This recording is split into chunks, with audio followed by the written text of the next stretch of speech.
Aussi un grand applaudissement pour monsieur le préfet honoraire et monsieur le préfet Saïd, monsieur le proviseur. Tout le monde est là.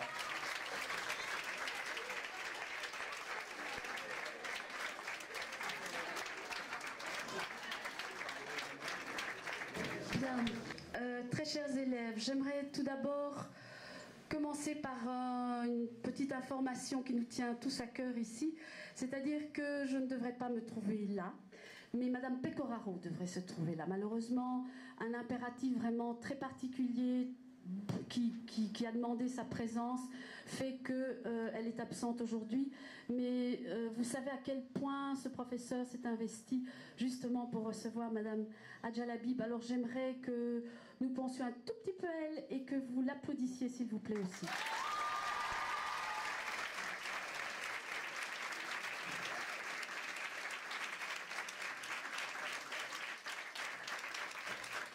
Bien, merci beaucoup pour elle. Bien, nous voici donc à nouveau réunis pour ce projet qui nous tient tant à cœur ici à l'Athénée Royal Serge Creuse, une étoile, un destin. Ce projet, il est là pour vous redonner de l'espoir et surtout pour stimuler vos envies de réussite. Alors notre étoile, votre étoile, aujourd'hui elle est là, toute scintillante, c'est Madame Adjalabib. Et Madame Adjalabib, vous le savez, nous vous l'avons dit, une réalisatrice, une journaliste dont l'impact et le parcours sont reconnus par l'ensemble des médias francophones. En effet, ses reportages en Afghanistan ou au Kenya témoignent de son professionnalisme, de son engagement et surtout de son intérêt pour le statut de femme libre. Madame Adjalabib peut vous représenter pour de nombreux jeunes et surtout de nombreuses jeunes filles et femmes un modèle. C'est pourquoi, chers jeunes gens, nous espérons tous aujourd'hui que cette rencontre puisse vous donner cette envie de vous surpasser pour réaliser vos rêves les plus fous. Et bien à présent, je vais passer la parole à Monsieur le Préfet. Merci. Bonjour à toutes et à tous.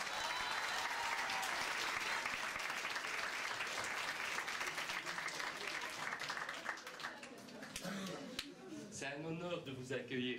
On a la chance d'avoir Madame Adjalabib en personne. On ne rêve pas, hein. Je suis honoré de vous accueillir tous ici au sein de l'Athénée Royal Serge Creuse dans le cadre de notre programme d'accrochage scolaire Une étoile, un destin. Je tiens à le rappeler, et c'est une fierté pour moi en tant que chef d'établissement, que notre Athénée est non seulement une école importante au sein de la communauté française, mais c'est également une institution exceptionnelle de par la qualité de son corps professoral et administratif, mais également par la qualité de ses élèves. C'est une fierté de travailler avec vous. Cher Adja, vous disposez d'une influence considérable sur les générations futures. Vous représentez aux yeux de nombreux jeunes, pas que des jeunes, un modèle. Vos reportages servent souvent de support pédagogique à la compréhension de divers sujets. La qualité de réalisation de vos documentaires en Afghanistan, au Kenya, témoigne de votre professionnalisme et de votre engagement. Pour ces jeunes, la rencontre entre une personnalité importante telle que vous, Adja, catalyse leur envie de réussite et contribue à influencer considérablement toute leur existence. Le programme Une étoile, un destin est une leçon d'espoir et d'ouverture sur l'autre, mais c'est surtout un outil pédagogique clé pour donner les envies de réussite à tous nos jeunes. Je tiens à vous remercier. Merci de tout cœur. Merci de vous être déplacés pour nous. Voilà.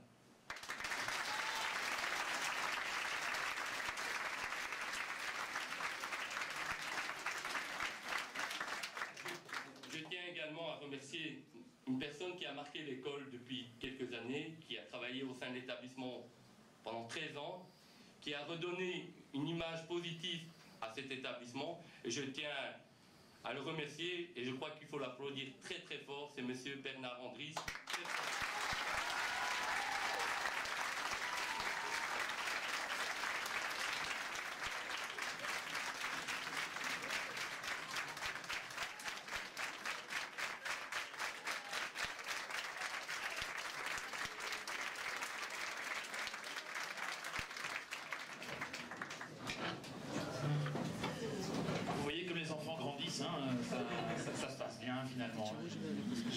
bien. Et alors, ces enfants, justement, Adja, qui sont-ils? Eh bien, nos élèves, c'est une fameuse Macédoine, c'est un fameux panel.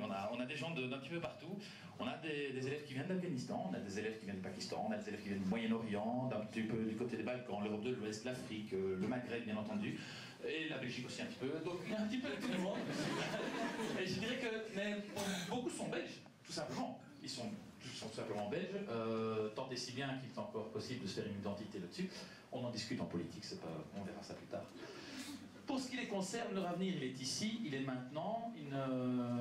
Ils se positionnent un petit peu, comme vous avez peut-être dû vous positionner, vous allez voir que leurs questions interpellent peut-être un peu. Mais ils se retrouvent vraiment en vous, et on a devant nous des jeunes qui sont pleins d'espoir, pleins de rêves, on l'a déjà dit, et je crois qu'ils sont contents, ils sont un peu aussi stressés, un petit peu angoissés de rencontrer la fameuse Adja Labi. Mais voilà, j'espère que tout se passera bien, et on va maintenant vous laisser, je vous en prie, si vous préférez... Je peux vous dire que je suis très intimidée.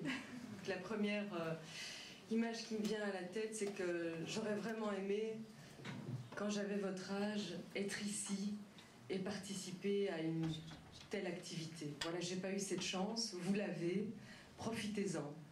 Je pense que la première chose qui me vient à la tête aussi, c'est que j'ai envie de changer tout de suite mes enfants d'école et de les mettre ici. Je suis pas sûre qu'ils seront d'accord parce qu'ils se sont déjà fait plein de petits copains dans leur école.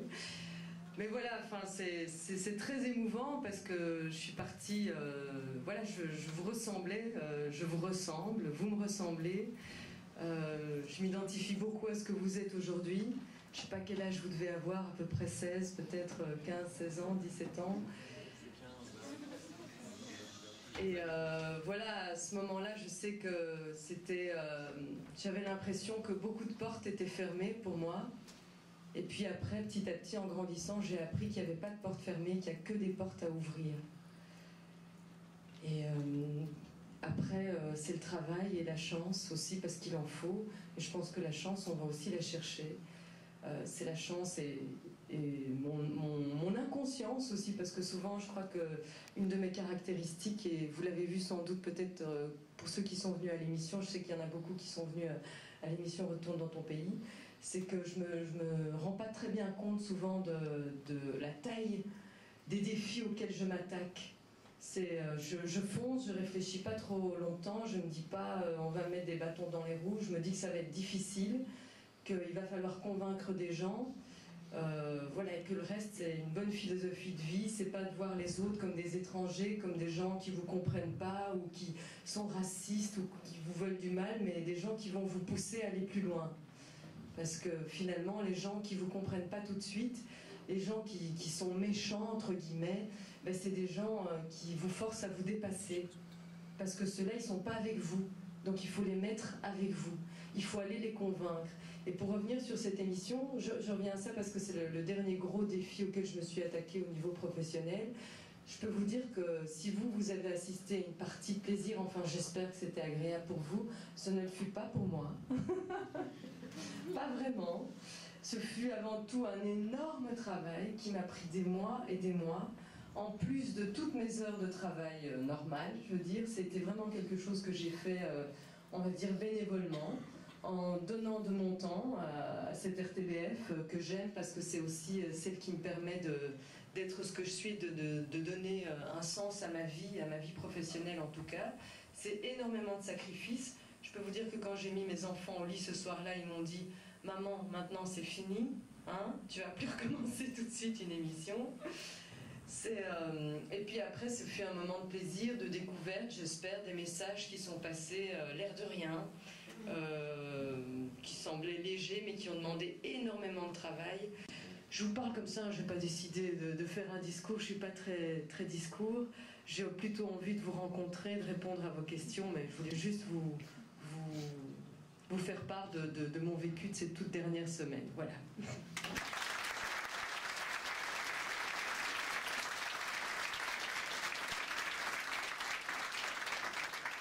Un tout grand merci d'être aussi sincère et aussi naturel, aussi zen. Alors j'espère que vous le serez demain.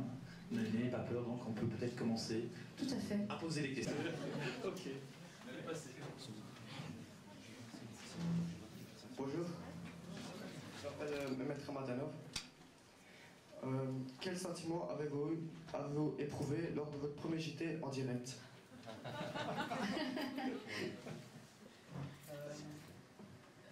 J'avais envie que le sol s'ouvre et que je puisse disparaître là d'un coup.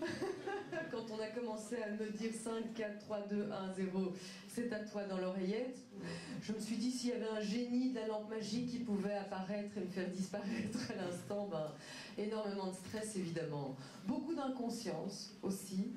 Donc je pense que c'est... On m'a un peu forcé la main, donc il faut savoir que j'ai pas voulu faire le journal, j'ai pas voulu présenter le journal. Je suis quelqu'un de très timide en fait à la base.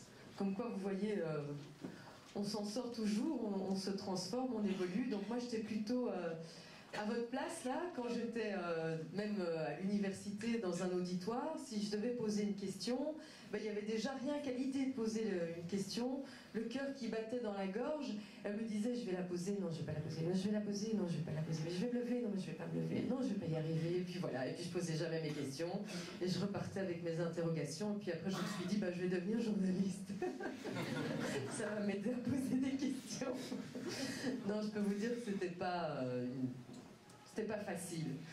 Mais après, quand je regarde, je me souviens de mon premier journal, j'y étais avec beaucoup de désinvolture quand même. Je crois que j'avais pas été chez le coiffeur, j'avais pas été chercher une veste, mais bon, c'était la RTBF aussi qui m'a lancé là-dedans sans me préparer. Je pense que c'est aussi l'inconscience de mes employeurs. Et puis tout s'est bien passé, et puis je me suis regardée et je me suis trouvée horrible. Moche, pas du tout professionnelle, pas du tout crédible, donc je suis remontée et je me souviens, après m'être regardée, il y avait Fabienne Van de Merch à l'époque qui présentait les journaux, et j'ai dit je vais arrêter tout de suite. Je suis rentrée dans le bureau du rédacteur en chef et j'ai dit voilà j'arrête, et puis je veux plus jamais faire ça, et puis il m'a dit mais qu'est-ce qui t'arrive, et puis il y avait Fabienne, et puis je dis je viens de me voir, je trouve ça absolument pas crédible, c'est pas bon du tout, et puis il m'a dit tu sais quoi, te regarde plus. De plus, je me regarde plus et ça va mieux. Voilà. Très bien. Alors, le suivant ou la suivante? Bonjour, je m'appelle Rim. Qu'est-ce qui vous a donné envie de devenir journaliste? Alors, un peu le hasard quand même. Donc, j'ai jamais eu ça en moi. Il faut d'abord savoir que mon parcours scolaire n'a rien d'exceptionnel. Donc j'étais pas particulièrement brillante, ni intelligente. J'étais vraiment une élève moyenne, je pense. Je suis sortie d'une école où il y avait 99% d'immigrés, l'école du Canal, dans ce qu'on appelait à l'époque le petit Chicago de Bruxelles. Donc c'est vraiment le quartier de la place Sainte-Catherine, etc. C'était vraiment le quartier de Chicago. Donc on se chamaillait, on se battait tous les jours. Enfin bref, c'était vraiment pas terrible. Et puis c'était loin d'être le quartier branché que c'est devenu aujourd'hui. Et puis quand je suis sortie de là, j'ai été toute seule avec mon bulletin de primaire, et quand je me rends compte à l'école à l'époque et que je vois ma fille aujourd'hui qui a 12 ans, enfin 14 bientôt, mais bon, la laisser toute seule aller chercher son école secondaire, mes parents l'ont fait. Je pense qu'ils étaient très peu impliqués, comme malheureusement beaucoup de parents dans ma scolarité. Voilà, parce que je pense qu'ils n'avaient pas senti à quel point c'était important et que j'étais une élève sans trop de gros problèmes, donc ils m'ont laissé faire. Et j'étais m'inscrire en face de chez moi, parce que c'était tout près. Et que j'étais fainéante, et que je me suis dit voilà, et on m'a inscrit en technique, sans voir vraiment. On m'a demandé ce que je voulais faire, et je voulais faire médecin à l'époque. Je n'ai pas beaucoup d'imagination. Donc j'ai dit docteur, mais en fait j'étais gênée de dire médecin en me disant pour faire médecine il faut être très fort en maths, j'étais assez nulle en maths, et donc j'ai dit je veux être infirmière. Et puis, et puis on m'a mis en technique, voilà. Et donc j'avais couture, bricolage, cuisine, repassage. Inutile de vous dire que c'était une catastrophe parce que je suis pas du tout une manuelle, mais pas du tout. Et donc j'ai très vite doublé. Et j'ai eu une jaunisse, heureusement. C'est la jaunisse qui m'a sauvée, presque, j'ai envie de dire. Donc, j'étais absente 2 mois, et puis ça s'est pas bien passé du tout à l'école. Je brossais tout le temps, j'allais pas au cours. C'était pas bien du tout. Je vous dis, j'ai pas vraiment un bon parcours. Mais, comme je dis à mes enfants, mes parents l'ont jamais su. Donc j'étais assez futée, puisque j'allais à la boîte aux lettres avec ma petite main pêcher les notes d'absence et les signer avant que mes parents sachent quoi que ce soit. Mes parents signaient pas mon bulletin, et puis je vous jure qu'un jour ma mère a été convoquée à l'école parce qu'ils avaient découvert que j'avais signé mon journal de classe. Alors ça m'a fait pouffer de rire parce que je signais mon bulletin, mon journal de classe, mes notes d'absence, et pour un bête truc, ils m'avaient attrapé. Je dis, mais attendez, c'est moi qui signe tout depuis toujours, donc pas pourquoi. Et ma mère comprenait pas du tout, parce que c'est moi qui avais appris à ma mère comment elle devait signer. Donc j'avais inventé sa signature et me reprochait après moi le maître. Je dis, mais non maman, c'est pas comme ça, le H c'est comme ça. Donc voilà, bon bref, ça s'est pas bien passé. Et puis heureusement, j'avais que 12 ans, et j'ai dit à ma maman, je veux plus aller à l'école. Et puis elle m'a dit, mais non, tu dois aller à l'école, sinon pas d'allocation familiale et tout ça, je vais avoir des ennuis. Mais oui, c'est comme ça. Je vous dis rien d'extraordinaire. J'ai dit, oui, tu crois vraiment que je dois aller à l'école? Mais oui, t'es encore petite, voilà, je vais avoir des ennuis avec je sais pas quoi, je comprends rien, tes papiers, mais tu dois aller à l'école. Bon. Alors j'ai décidé d'aller à l'école de mon frère, et je me suis trompée d'une rue. J'ai absolument pas le sens de l'orientation encore aujourd'hui. Et je me suis retrouvée, au lieu d'être à Charlebus, où était mon frère, en fait j'ai tourné beaucoup plus loin, je me suis retrouvée à Saint-Thomas. C'était une école qui expliquait, donc c'était une école catholique, privée. Et je suis rentrée, et puis je me suis dit, tiens, c'est bizarre, c'est des pères ici, mon frère m'avait pas dit qu'il y avait des religieux, ou je sais pas quoi, enfin, je comprenais pas très bien, j'étais pas futée. Hein. Et puis, c'est quand ils m'ont remis mon journal de classe, que j'ai vu qu'il y avait écrit Saint-Thomas. J'ai dit, ah, c'est pas Charlebus ici. Non. Ah, bon, d'accord, c'est pas grave. C'est pareil, pour vous dire, j'étais tellement désespérée de l'école. Et puis finalement, ça s'est très très bien passé. Je me suis retrouvée de nouveau dans l'enseignement général qui me convenait mieux, on va dire, parce que j'avais... Et je ne dis pas ça du tout pour discréditer ou pour quoi que ce soit, pour dire du mal de l'enseignement technique. Je pense que c'était pas fait pour moi et que j'avais rien de... J'avais aucune aptitude manuelle, et donc je voyais pas du tout ce que j'allais faire, ce que j'allais devenir. J'aimais absolument pas cuisiner, j'aimais pas... je m'intéressais à rien, donc il fallait que je reste dans le général. Absolument, j'avais aucun don pour le dessin, pour quoi que ce soit. Donc, et puis voilà, j'ai fait mes 6 ans de secondaire, ça s'est assez bien passé avec des profs qui m'ont donné des chances, j'ai envie de dire, parce que j'avais des gros échecs en mathématiques, toujours, que j'ai résolus toute seule, en allant à l'UNIF. Donc ça, c'est assez incroyable, mais les profs avaient fait le pari, parce que j'avais 40% en maths, tous les ans, et parfois 30%, donc c'était assez catastrophique. Et partout ailleurs, ça allait très bien. Donc ils ont eu l'intelligence, à un moment donné, il en faut aussi des profs intelligents, pour se dire, bon, on va pas l'arrêter, parce que partout ailleurs, ça va très très bien, et on va espérer que ça se résout d'elle-même, de soi-même. Et effectivement, bon, j'ai réussi, je suis passée. Et puis, comme j'avais doublé qu'une fois, donc cette fameuse année passée en technique, ben, je me suis dit, pourquoi pas aller à l'université, parce que je trouvais que c'était un peu un mythe pour moi. Et donc, dans l'école où on était, en 6e secondaire, on nous apprenait déjà à faire des CV, des curriculum vitae, parce que c'était quasi le mieux de ce qu'on pouvait espérer, le plus loin. Et quand je vous dis qu'il n'y a que des portes à ouvrir, il n'y a pas de porte fermée, je pense que quelque part, j'avais déjà ça en tête. Et quand on est allé au PMS et que j'ai écrit que je voulais aller à l'université, je peux vous dire qu'il n'y en avait pas beaucoup dans la classe qui se disaient je vais faire l'ULB ou Louvain-la-Neuve. C'était un peu excentrique. Et je me suis dit mais pourquoi pas, et si je double, et alors bah, j'aurais essayé, mais je veux juste découvrir ce que c'est. Et en fait, tout le monde, il y en a beaucoup qui ont rigolé. Et puis il y a un prof de français qui m'a dit, moi je pense que tu peux le faire, que tu vas beaucoup travailler parce que tu as énormément de choses à rattraper. Par exemple, quand j'écrivais très bien, il me disait, maintenant c'est très très très beau ce que tu as écrit, mais maintenant si tu pouvais l'écrire en français, ce serait parfait. Donc voilà, c'est des choses dont je me souviens. Il était là à l'émission, par exemple, Retourne dans ton pays, ça m'a fait beaucoup plaisir. Parce que c'est vrai, quand on voit des gens qui nous ont vus grandir quand on avait 17 ans, qu'on était personne, qu'on était perdu, et qu'on se disait, bon, maintenant, l'avenir, c'est épouser soit le cousin du bled, soit le cousin de Paris, soit remettre un curriculum vitae, faire une formation en couture, en coiffure, soit faire des enfants tout de suite. Voilà, il n'y avait pas beaucoup d'originalité dans les chemins qu'on avait creusés pour moi, j'ai envie de dire. Et puis voilà, et puis le reste, en fait, pour répondre vraiment à votre question, je fais des longues digressions, pardon. Je me suis inscrite parce que j'aimais beaucoup écrire, mais j'avais beaucoup de lacunes en français. Et donc je me suis dit, je vais faire philologie romane, qui permet donc d'écrire, d'apprendre la littérature, l'écriture, et ainsi de suite, dans le but vraiment de me perfectionner dans ce qui était pour moi un point faible et à la fois une envie. Et puis finalement, j'ai fait quelques semaines en philologie romane et c'était beaucoup trop statique pour moi.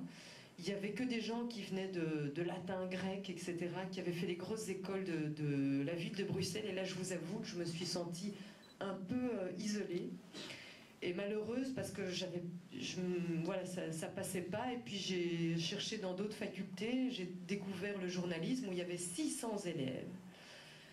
Donc en philologie romane, on était une cinquantaine, en journalisme, on était 600, et je peux vous dire que c'était la guerre pour trouver une place assise dans un auditoire.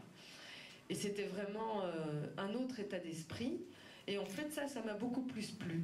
Ça m'a plu tout de suite parce que j'étais perdue, noyée dans une foule très bigarrée, avec des élèves, des gens qui venaient de tous les horizons, des doux rêveurs, parce que le journalisme, ça faisait rêver tout le monde, c'était la section poubelle, on appelait ça. Les gens qui ne savaient pas ce qu'ils allaient devenir, ce qu'ils voulaient faire, ils allaient en journalisme. Parce que vous aviez des cours de tout, en fait, d'économie, de sociologie, d'histoire, de droit, de français, de littérature, enfin, tout était mélangé.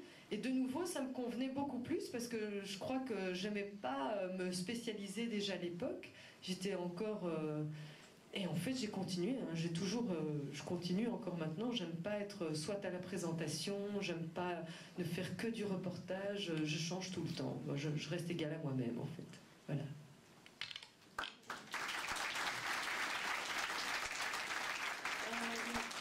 Chers jeunes gens, je viens de voir Madame Pecoraro qui vient de nous rejoindre.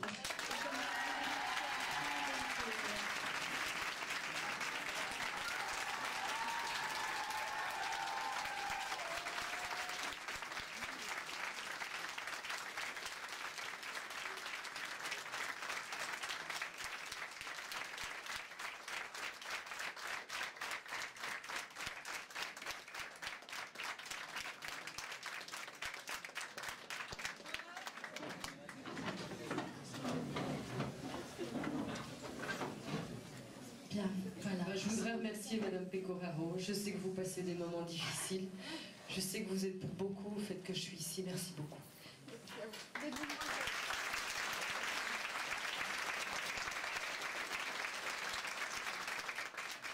C'est votre fan absolu, hein, quand on a parlé d'essayer de vous approcher pour vous avoir... elle a gardé tout le monde, elle dit c'est moi qui m'en occupe. Donc voilà, on n'a pas vraiment eu le choix, vous étiez pour elle, et donc voilà, je suis super content que tu sois là maintenant. Voilà, donc, ça fait plein, moi j'ai plein d'émotions. Oui, aussi, très très fort. Bon, les questions suivantes, c'est vous. Si vous voulez encore. Allez-y, n'ayez pas peur, hein, vous voyez que ça se passe, on ne mange la personne. Voilà, je vais passer le micro. Ah, ici, voilà. Commence ici, ce sera... Bonjour, je m'appelle Sofiane Adawi. Est-ce plus difficile d'être une femme qu'un homme dans le monde du journalisme? C'est une question qu'on me pose tout le temps, mais j'ai jamais été homme. Je sais pas. Je te dirais quoi dans la prochaine vie? Je sais pas en fait. C'est souvent une question qu'on me pose, mais en fait on fait avec ce qu'on a. Hein. Moi j'ai toujours été femme et je sais pas en fait.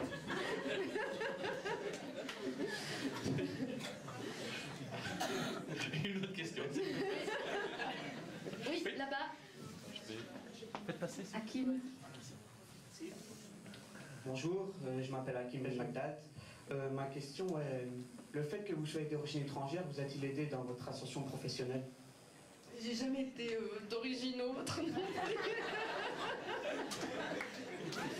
Bon allez, je vais répondre, je vais essayer de répondre plus largement à ces questions-là.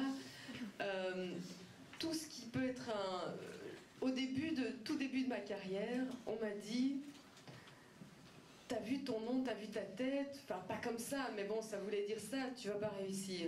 Et puis après, on m'a dit, quand j'ai réussi, c'est parce que t'as ta tête et t'as ton nom que t'as réussi. Je veux vous savoir, soit je suis d'origine immigrée, enfin, quoique je suis née ici, donc je sais pas vraiment, mes parents viennent d'ailleurs, et j'ai un nom à consonance exotique, quoique ici à Molenbeek, c'est pas du tout exotique, hein, vous êtes d'accord?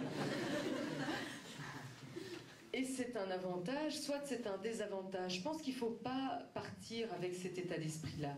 Je pense que ce que vous êtes, c'est votre identité, c'est votre force. C'est ce qui fait que vous êtes différent là-bas et pareil ici. Moi, ce qui m'intéresse, c'est que c'est le mélange. C'est vrai que quand je suis à la RTBF et que je suis derrière l'écran, je me dis... Punaise, j'ai quand même de la chance que mes parents soient venus ici, parce que sinon je serais blonde, je serais comme tout le monde, et peut-être que je serais pas à l'antenne. Et puis après, parfois on me dit, ben, si vous aviez été...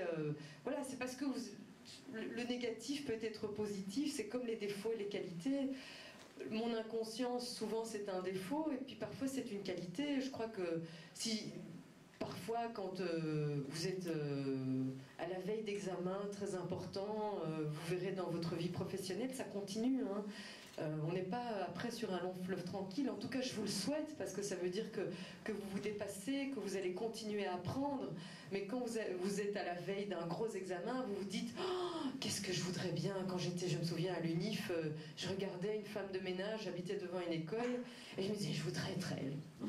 Pourquoi j'ai pas fait femme de ménage ?» Elle est tranquille, quoi. Elle boit son café, elle nettoie son couloir, et puis elle est heureuse, elle va chercher ses enfants à 4 heures, elle a une vie simple, et en fait, elle est peut-être plus heureuse que moi, qui vient de passer 4 semaines, j'ai des boutons partout, je stresse, je dors plus la nuit, je me lève, je me dis j'ai oublié la page 85.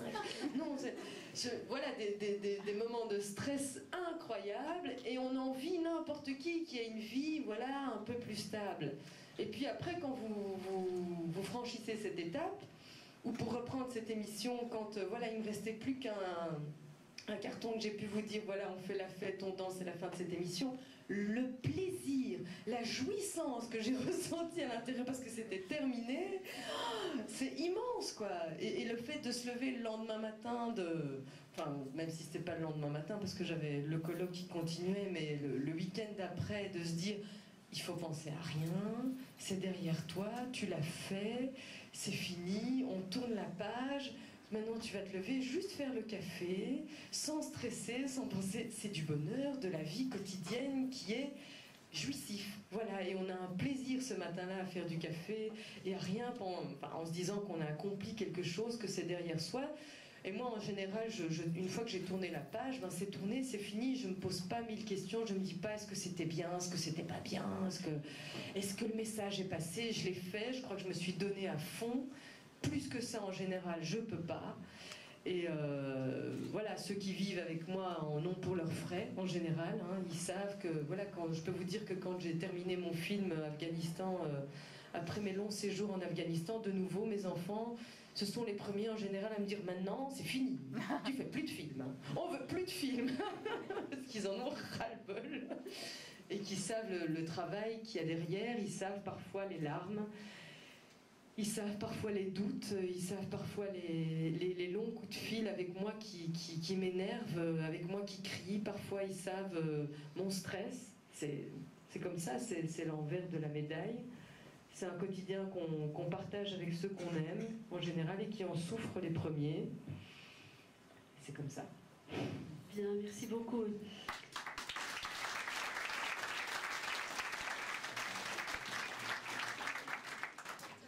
Alors, je vais demander à l'élève qui veut prendre la parole de lever le doigt. Oui, mademoiselle. Bonjour, je m'appelle Anna Gemalina. Comment Comment réussissez-vous à gérer votre vie de famille et les exigences de votre métier? Difficilement. Avec beaucoup d'amour. Donc ça, c'est le grand secret et du naturel. Donc je pense que vous le voyez, je suis quelqu'un d'assez direct et d'assez... je crois que je suis restée assez authentique et j'essaie toujours d'être juste avec mes enfants. Ça s'apprend. C'est pas facile à gérer. Donc je peux vous dire que la première fois qu'on vous reconnaît dans la rue ou qu'on vous offre le dessert au restaurant, etc., qu'on vient vous saluer, c'est un peu perturbant parce qu'on a l'impression comme ça d'une émission dans sa vie intime.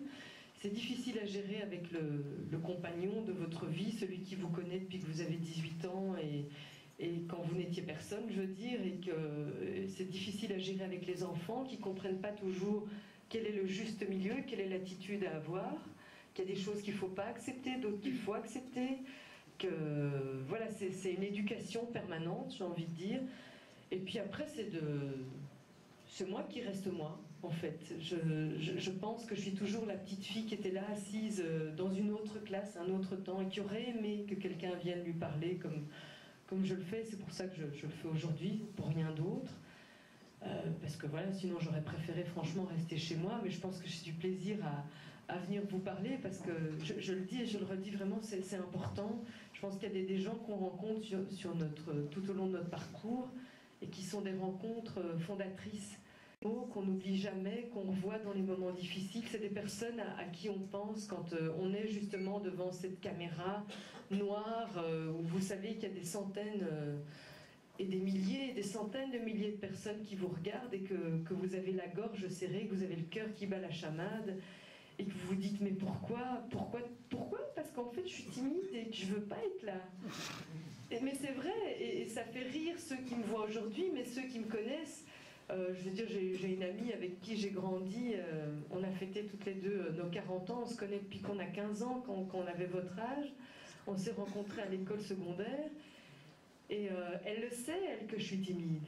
Elle sait, elle, que quand j'étais en classe, j'étais plutôt derrière, à faire le clown, mais en cachette. Jamais devant, et que quand il fallait faire un discours, ou quand il fallait prendre la parole, c'était elle qui allait devant, c'est pas moi. C'était jamais moi, parce que moi j'étais plutôt effacée. Alors voilà, après la vie familiale, ça se gère. Mes enfants savent ce que je fais, je leur en parle, je partage avec eux. On apprend aussi, parce que c'est difficile, on veut toujours protéger ses enfants et sa famille de ce qu'on vit. Parfois mes parents, par exemple, mes sœurs me reprochent souvent, on apprend ce que tu fais dans la presse. Je dis bah oui, bah c'est difficile, parce que quand tu rentres à la maison, c'est assieds-toi, t'as pas rempli tel papier, t'as vu la salle de bain, une fille va appeler un plombier, tu connais pas le plombier, mais quoi, t'as pas que ça à faire, mais si, tu t'occupes pas de nous, et tu vois, c'est des reproches tout le temps. Enfin, c'est la famille, quoi, en fait, qui est restée égale à elle-même, avec ses soucis, avec t'étais pas là à l'anniversaire, t'étais pas là au baptême de machin, et pourquoi tu seras pas là, et pourquoi ta sœur et tout ça, il faut l'amener à l'hôpital. Ouais. J'ai eu, par exemple, il n'y a pas très longtemps, on était à une réunion avec l'administrateur général de la RTBF, notre directeur des antennes, etc. Enfin, plein de personnalités. Le téléphone sonne, c'est ma mère. Bon, j'ose pas trop décrocher, puis il ressonne, je me dis bon, c'est urgent, je réponds « Allô, pourquoi tu réponds pas ?»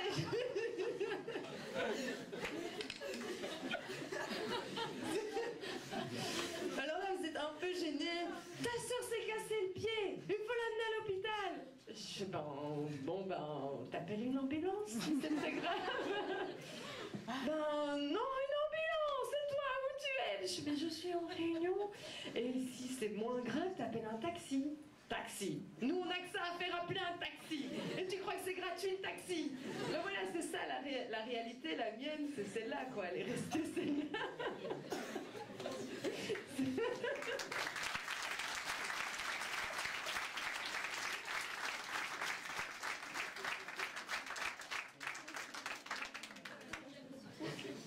D'autres questions, interventions? Bonjour, je m'appelle Yasmina. Pensez-vous que la femme soit vraiment libre de nos jours?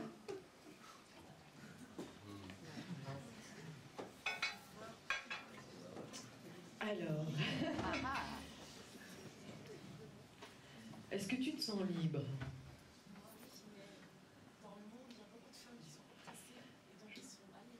Bref, voilà, c'est pour ça que je parle beaucoup des femmes. On me demande toujours pourquoi est-ce que les femmes sont souvent au centre de...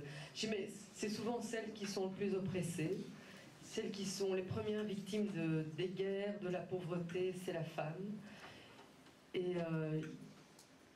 l'homme vient de la femme. Et je pense qu'il a tendance à l'oublier. Et je pense que peut-être que moi-même j'ai été victime de cette injustice, que vous savez très bien que quand on est dans une famille... moi je suis la deuxième d'une famille nombreuse. Et très vite je me suis dit en fait c'est la plus mauvaise place. Parce qu'on se ramasse tous les ennuis. Je suis l'aînée quand ça arrange les uns, et je suis la petite quand ça arrange les autres. Et que j'ai pas eu la liberté, c'est sûr que mon frère aîné a eu, mais je l'ai prise. Et je pense qu'on a énormément de chance à être né ici, parce qu'on a quand même plus ou moins les rênes de notre vie en main, qu'on a beaucoup de possibilités, que moi j'ai rencontré de par le monde des femmes qui n'avaient pas ces possibilités-là.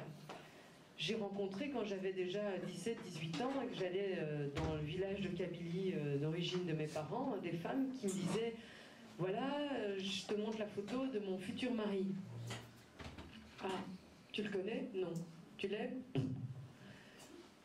Et t'as envie? Non. Et t'as pas envie de t'en courir? Ben où je vais aller? Je vais courir jusque-là, à la montagne, là, et puis c'est tout. Et après, qu'est-ce que je fais? Voilà, il n'y avait pas beaucoup de... C'est quelque chose, enfin je vous raconte ça parce que moi c'est quelque chose qui m'a beaucoup marqué. Et voilà, quand on a 17 ans, 18 ans et qu'on se cherche, et qu'on ne sait pas du tout de quoi demain sera fait, si vous allez être capable de franchir les étapes, comment va tourner votre destin, et qu'on est issu de l'immigration, ça veut dire qu'on a des parents qui pensent bien en fait pour vous, et qui pensent vous donner le mieux. Je pense que il faut jamais oublier que des parents, parfois, qui ne vous comprennent pas, c'est des parents... J'avais fait un reportage, en fait, sur des femmes qui ont créé un village de femmes. Alors, bon, c'est assez extraordinaire. Ces femmes en avaient marre d'être répudiées, d'être deuxième, troisième épouse, quatrième épouse, parce qu'en fait, ces femmes, il faut savoir qu'au départ, elles ont créé ce village parce qu'elles ont été violées. Donc, elles ont été violées par des soldats anglais, britanniques la plupart du temps, qui font des exercices militaires en fait dans la région, et qui ont, parce qu'elles ont été violées, été rejetées par leur propre mari. Donc ça c'est un comble. Elles ont été 2 fois victimes, si vous voulez, victimes de viol, et puis les maris qui se sont dit ça c'est vraiment la honte totale, on a violé ma femme, eh ben je la rejette et j'en prends une autre parce qu'elle a été salie. Donc moi ça allume un feu dans mon ventre, vous n'imaginez pas quand j'entends ce genre d'histoire.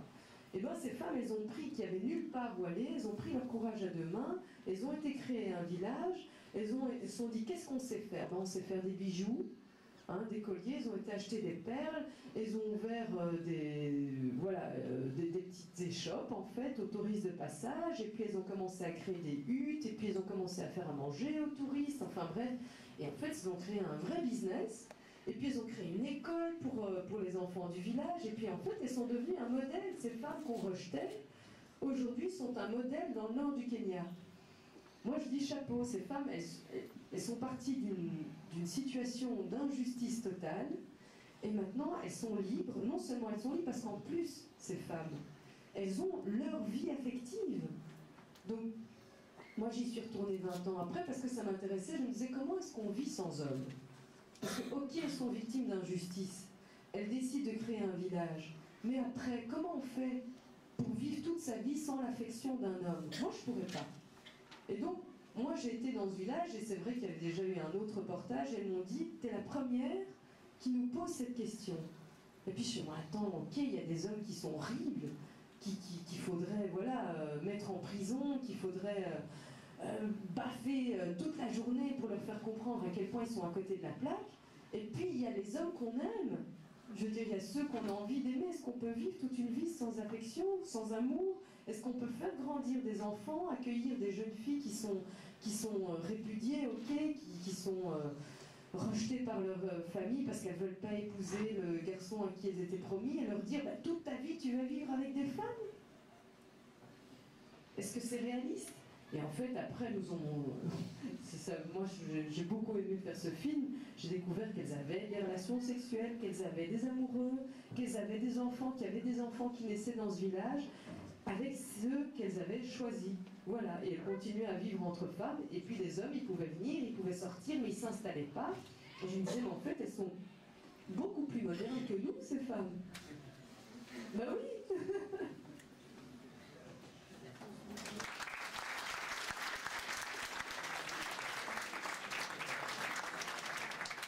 Il y avait Sra qui aurait bien aimé poser une question tantôt. Il faut que Phil, il y a assez Phil. Attends, je donne le... Bonjour, je m'appelle Isra Yachi. Quelle a été la rencontre la plus marquante de votre carrière?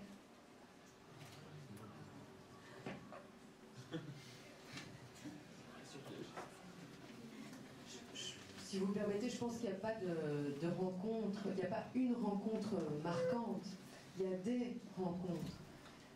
Et il y a des rencontres marquantes, c'est tout. Il y a des gens, tous les gens qu'on rencontre, tous les voyages que je fais me transforment en fait. On n'est plus les mêmes après, voilà, moi je ne serai plus la même en sortant d'ici. Parce que je vous ai rencontrés et que en vous donnant mon énergie, en partageant avec vous ce que je suis, vous allez me modifier, vous allez me grandir. Et j'espère que vous aussi quand je sortirai d'ici.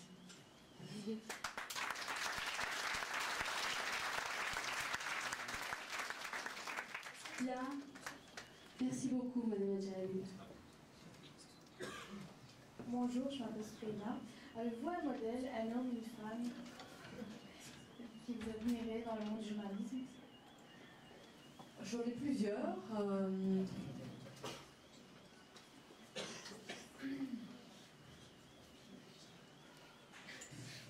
C'est difficile de nouveau, je pense qu'il y a des gens qui font... il y en a... Par exemple, j'ai rencontré Béatrice Delvaux, qui est la rédactrice en chef du Soir, au Congo. Quand j'ai suivi Pierre Kroll, en fait, pour faire ce reportage qui est passé dans l'émission Retour dans ton pays. Et j'avais beaucoup d'admiration parce que c'est une femme qui a un enfant. Moi, je m'investis quand même pas mal dans ma vie professionnelle, mais elle, c'est puissance 10. Et je sais que pour être rédactrice en chef d'un grand journal, d'un grand quotidien comme Le Soir, ben, faut y aller. Et elle n'a jamais terminé, je pense, avant 10h, 10h30 du soir. C'est énormément de boulot. Ça ne se termine jamais, en fait. Il faut être tout le temps disponible. Et voilà, je sais qu'elle a un fils, qu'elle a une vie de famille à côté de ça. Je l'ai vu boucler ses journaux parce que c'est pire que pour nous. Nous, à 8h, au moins, ça s'arrête plus ou moins. Hein, après l'édition 19h30, il y a celui qui prend le digest à 22h30, mais c'est quelqu'un d'autre. Et à part s'il y a une actualité très chaude et qu'il nous faut une édition spéciale, on s'arrête un petit peu, quoi. Mais eux, c'est 22h30, le bouclage, leur limite d'un... Et je me suis dit, ça, c'est vraiment l'enfer.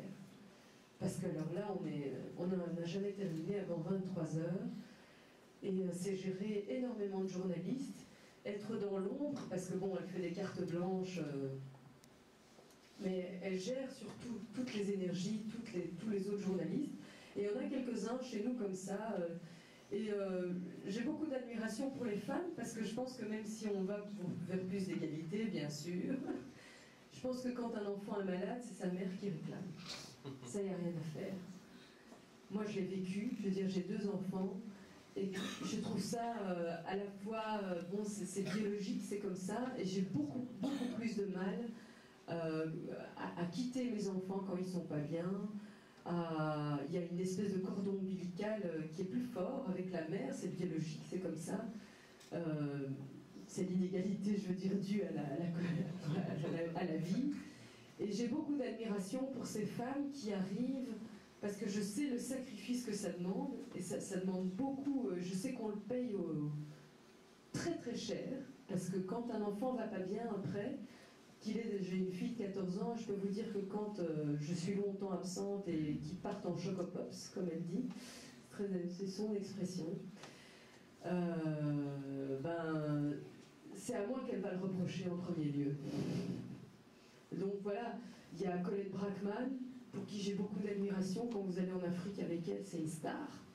Elle n'est pas nécessairement star ici, mais voilà, au Congo, tout le monde la connaît. Quand elle a écrit au Rwanda, après le génocide, que c'était des Belges qui avaient tiré, des Français, pardon, qui avaient tiré sur l'avion d'Abiyarimana, je ne sais pas si vous vous souvenez de ce génocide, donc il y a le génocide de 1994 qui a commencé au Rwanda. Il a commencé par l'assassinat d'Abiyarimana, le président de l'époque. C'était vraiment le déclencheur. Et Colette Brackman a écrit un jour, ça a fait la une du soir, ce sont des Français qui ont tiré sur l'avion d'Abiyarimana. Eh bien, il fallait le faire. Elle a mené une vraie enquête d'investigation. Après, elle en a écrit un bouquin. Après, elle s'est pris toutes les autorités françaises. Je veux dire, quand on écrit ça, ça veut dire qu'on se prend l'ambassadeur de France et le ministre des Affaires étrangères, et on se prend tous. Et elle a eu un courage, un culot, une intelligence que beaucoup de journalistes n'ont pas eu. Et puis j'ai beaucoup d'admiration aussi pour la journaliste qui a écrit qu'elle n'avait rien vu à Timisoara quand on a parlé de ce massacre qui en fait s'est révélé être une supercherie. Bon voilà, ce sont des journalistes qui à un moment donné, leurs noms ne vous diront rien. Donc c'est pas Claire Chazal, c'est pas PPDA, c'est des gens qui sont dans l'ombre, qui font un travail qui est vraiment un travail d'investigation, qui est un travail courageux. Ils prennent des vrais risques en faisant ça, et c'est pas leur nom nécessairement qu'on retiendra.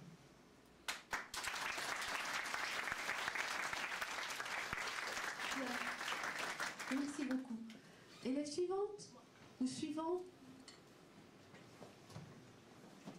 Vas-y, Nawal. Bonjour, je m'appelle Nawal. Pourquoi êtes-vous passé de RTL TVI à RTBF? Ça, c'est une bonne question. Alors, il faut savoir d'abord que je suis entrée à RTL TVI par l'intermédiaire d'un stage. Donc faites attention, vous avez 17 ans, à peu près 16 ans. Dans 2-3 ans, quand vous sortirez de vos études supérieures, professionnelles, techniques, peu importe, le stage est un moment capital. Donc quand vous ferez votre stage en milieu professionnel, ça se fait à tous les niveaux, hein, donc à l'université aussi on a un stage, on avait 2 mois de stage, c'est vraiment des moments qu'il ne faut pas rater, parce que c'est là que vous pouvez briller, vous faire remarquer. Donc moi j'ai eu la chance de faire mon stage, et je croyais que ce n'était pas du tout une chance à l'époque, hein, donc je tiens à le dire, j'ai été envoyée à RTL Liège. Moi je venais de Bruxelles, et pour moi c'était... voilà, c'était la honte. Je me disais, c'est pas vrai quoi. J'ai tapé RTL Liège, les chiens écrasés, les faits divers. Vraiment, et puis en plus, en presse écrite, j'étais à la Nouvelle Gazette Namur, sombre émeuse. Je me disais, c'est pas possible, quoi. J'ai vraiment pas eu de chance. Je me disais, ma bonne étoile m'a lâché complètement. Et puis voilà, j'ai été engagée en fait après mon stage à RTL. Ils m'ont gardé, ils m'ont proposé ce qu'on appelle des piges, c'est des contrats à la journée. Et puis après, ils m'ont proposé carrément de remplacer quelqu'un qui partait en congé de maternité. Et voilà, en fait j'étais engagée là, et puis j'ai commencé à m'ennuyer. Moi je m'ennuie très vite. Donc c'est pour ça à mon avis que je change tout le temps d'orientation professionnelle tout en restant même si je reste dans la même maison qu'à la RTBF aujourd'hui. Donc j'ai eu beaucoup de chance parce que quand je suis arrivée en fait c'était l'actualité, tout se passait à Liège. Donc les tueries, à André Causse, la SMAP, les affaires, tout, enfin bref, c'était vraiment une actualité politique, ça ne vous dit rien, vous êtes trop jeune, mais c'était une actualité politique très chargée. Et puis il y a eu Julie et Mélissa, la disparition de Julie et Mélissa. Et donc ça c'était quelque chose de très important pour moi. C'était quelques jours après mon anniversaire, je fêtais mon anniversaire, on m'a appelé, c'était des bips à l'époque, on n'avait pas de GSM, et ça sonnait tout le temps, et je me disais, mais j'étais en congé, j'ai dit que j'étais en congé, je ne veux pas qu'on m'appelle, et puis voilà. Et puis c'était l'affaire du tronc, donc c'est devenu de plus en plus important. En fait, quand je vous dis que parfois vous pensez qu'il y a un défaut, c'est un défaut, mais non, c'est une qualité, et là, je pensais que mon étoile m'avait lâché, et en fait j'ai eu beaucoup de chance d'avoir tiré RTL Liège, non seulement parce que j'étais engagée après, mais ensuite parce que l'actualité y était très très riche, très importante, et ça m'a permis de me faire remarquer. J'ai pas été pour autant engagée à la RTB comme ça, parce que la RTB c'est beaucoup plus compliqué. Et donc pour vous dire, j'avais postulé à la RTBF à la sortie de mes études, même si j'avais déjà des piges à RTL, j'avais vraiment envie de travailler à la RTBF, parce que l'actualité, la façon dont la RTBF traite l'actualité m'intéressait beaucoup plus que RTL qui est plus people, plus fait divers. Mais en fait, on me répondait tout le temps la lettre type, nous n'engageons pas pour l'instant, merci de votre intérêt, nous ne manquerons pas de vous rappeler. Je disais super. Et à côté de ça, je voyais que des gens étaient engagés, donc je me disais ça, c'est copinage politique, c'est piston, ce sera jamais pour moi. Et puis en fait, je suis tombée enceinte de ma fille, bon, assez jeune, j'avais 25 ans, et c'était le plus mauvais moment parce qu'on renégociait les accords audio-presse. Bref, il y avait des restructurations à l'intérieur d'RTL, et il y avait une ambiance vraiment exécrable. Je vous explique tout ça pour vous dire comment on peut tirer du positif de quelque chose qui semble très mal engagé. Donc je peux vous dire que quand j'ai dit déjà à RTL que j'étais enceinte, à mon rédacteur en chef, j'avais 25 ans, il misait beaucoup sur moi, parce que voilà, j'avais pas que des amis non plus dans la maison, c'est comme ça, il y avait aussi des gens qui ne m'appréciaient pas, et elle m'a dit, c'est vraiment le pire moment que tu as choisi pour tomber enceinte. J'ai dit, bah c'est comme ça, et à l'époque on m'avait laissé sous-entendre que voilà, si jamais je ne le voulais pas vraiment et que c'était un accident, bah, il fallait peut-être penser à une solution radicale, parce que professionnellement, tomber enceinte à 25 ans, c'est pas terrible. Et puis j'ai dit, bah non, en fait je veux ce gosse, et j'ai pas du tout l'intention, enfin bref, voilà, ça fait partie du privé, mais parfois le privé influe très fort sur le professionnel. Et puis j'en ai profité, en fait, pendant mon congé de maternité, j'ai appris qu'il y avait un examen de recrutement à la RTBF. J'avais rien à faire puisque j'étais en congé et que je rangeais ma petite puce et que j'étais maman à 100%. Et je me suis dit, ben, je vais aller passer cet examen juste pour voir. Et en fait, je l'ai passé. Et je peux vous dire d'ailleurs que j'avais été ma fille et que c'était très dur parce que l'examen avait pris du retard. Et qu'il y a des choses techniques qui se passent quand on a été, que c'était très difficile, voilà, comme ça vous connaissez tous les détails. C'était pas évident à gérer. Et que je me disais, ma fille doit hurler. Je l'avais donné à sa marraine, à quelqu'un de la famille. Et je me disais, j'imaginais mon bébé en train d'hurler parce que les heures passaient et moi j'allais exploser. Et donc j'ai passé mon examen et après cet examen théorique, examen pratique, et dans ces conditions-là je me disais c'est le pire examen de ma vie. J'ai répondu aux questions très vite parce que je voulais m'en aller. Et je crois que j'ai à peine dit bonjour, au revoir au jury parce que j'étais très pressée. Et puis en fait, ils m'ont rappelé après en disant ben, vous êtes la première lauréate, félicitations. Je me suis dit ben, je suppose que vous allez m'envoyer un beau diplôme et que je vais l'encadrer dans mon salon.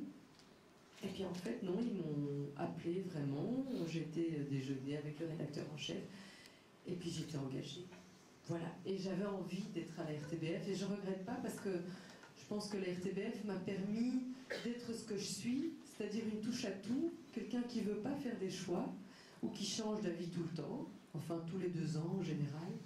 Donc j'ai fait 2 ans de politique, 2 ans de société, 2 ans, 3 ans d'international, 2 ans après je suis partie pour faire du documentaire. Maintenant après j'ai lancé une émission qui s'appelle Le Quai des Belges, la culture. Et à chaque fois, ils me disent, ouais, Adja, elle est un petit peu inclassable. Et ils me prennent pour ce que je suis et c'est ce que j'aime faire. Voilà.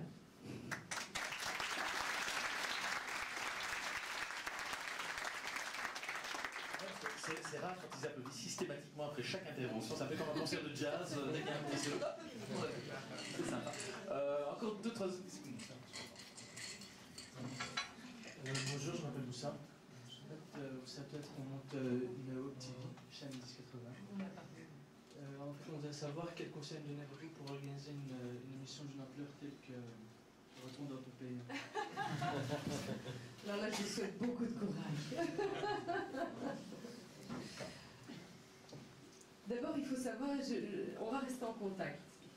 Il y a la 3 chez nous, qu'on a lancé, donc la 3e chaîne. Le lendemain, on a organisé un colloque sur la diversité culturelle dans les médias, où il y avait un atelier qui s'appelait « À la recherche de la diversité ». Donc une des critiques qu'on fait souvent aux médias, c'est que bon voilà, vous ne reflétez pas la diversité culturelle des sociétés, et de l'autre côté, les médias disent « mais on n'a pas des gens nécessairement noirs qui sont compétents, parce qu'on ne va pas prendre quelqu'un parce qu'il est noir, ou parce qu'il est arabe, ou parce qu'il est turc, ou que sais-je, il faut aussi qu'il soit compétent ». Et ça, c'est quelque chose de très important. Pour répondre enchaîner, un jour, on m'a dit, et c'est un professeur d'université que j'ai eu qui a dit ça dans la presse, Adja Habib a aussi été engagée à l'RTBF parce qu'elle est issue de la diversité. C'est quelque chose qui m'a beaucoup, beaucoup blessée. Parce que je pensais sincèrement, surtout en venant d'RTL, où on m'a jamais dit c'est parce que tu es issu de la diversité qu'on est venu te chercher, c'est avant tout la compétence qui a primé. Je croyais que c'était seulement ma compétence qui avait joué. Donc voilà, c'est blessant d'entendre dire c'est l'envers de la discrimination positive. C'est terriblement assassin de dire oui, il est là, mais il est là parce que tu sais, c'est pas parce qu'il est compétent, hein, c'est parce qu'il est noir. Et Harry Roselmack, c'est parce qu'il est noir qui présente le journal. Bon voilà. Après, il y a le fait qu'on n'a pas toujours des gens qui sont issus de la diversité, qui viennent et qui présentent toutes les compétences pour présenter un journal, pour faire du reportage et ainsi de suite. Alors, la diversité aussi, c'est vous qui la faites. Si le monde ne vient pas vous chercher, allez chercher le monde. Voilà, si les médias ne viennent pas à vous, allez les chercher, faites vos médias, proposez des choses, venez à la 3, c'est Alexandre Pletzer qui s'en occupe, je donnerai les contacts à M. Rekik, et il va chercher cette diversité, et si elle est de qualité, on la mettra à l'antenne, je vous assure. Parce qu'on est demandeur de ces choses. Et quand vous faites de bons projets, allez chercher les médias, allez porter vos DVD, allez dire voilà ce qu'on a fait, mais attention, il ne faut pas de la daube, il ne faut pas n'importe quoi. Il faut vraiment que vous nous montriez des choses extraordinaires, il faut que vous y mettiez votre trip. Donc la première chose que j'ai envie de vous dire, c'est allumez la télé, regardez comment on construit un reportage, analysez ça du début jusqu'à la fin, voilà, menez vos enquêtes, apprenez à filmer, ça, on ne filme pas comme ça n'importe comment, on ne fait pas des interviews, regardez-vous. Donc c'est vrai que moi par exemple, dans un premier temps, j'ai eu beaucoup de mal à me regarder. C'est quelque chose qui demande de se dépasser, d'aller plus loin que « Ah, je suis moche, c'est horrible, non, je ne veux pas me montrer, non, non, non ».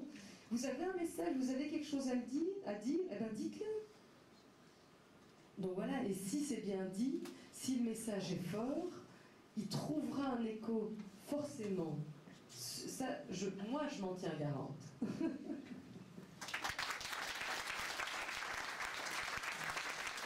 Dans le cadre du projet Channel 80, ils ont visité mercredi passé la RTBF.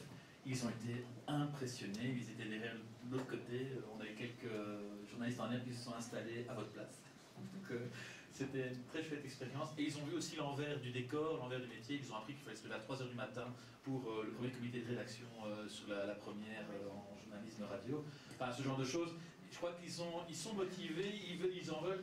On va alimenter alors, on va faire de la matière avec ça. Je crois qu'il faudra en vouloir. Oui, puis il y a des festivals. Moi, j'ai assisté l'année dernière à un truc, c'était le festival du court-métrage contre le racisme. Il y avait énormément de choses qui venaient des écoles, des petites écoles, enfin bref, vraiment de toutes les écoles de Bruxelles, y compris de Uccle, y compris d'ici, enfin bref, n'importe quelle école. Et il y avait des bonnes choses, il y avait des chouettes choses. Vraiment, j'ai eu beaucoup de plaisir à découvrir l'originalité, l'imagination de ces jeunes une fois qu'on leur met une caméra. Vous êtes nés avec ça, vous êtes nés avec un ordinateur et une caméra, nous pas, donc vous devriez avoir plus facile que nous, mais ça nécessite du travail quand même.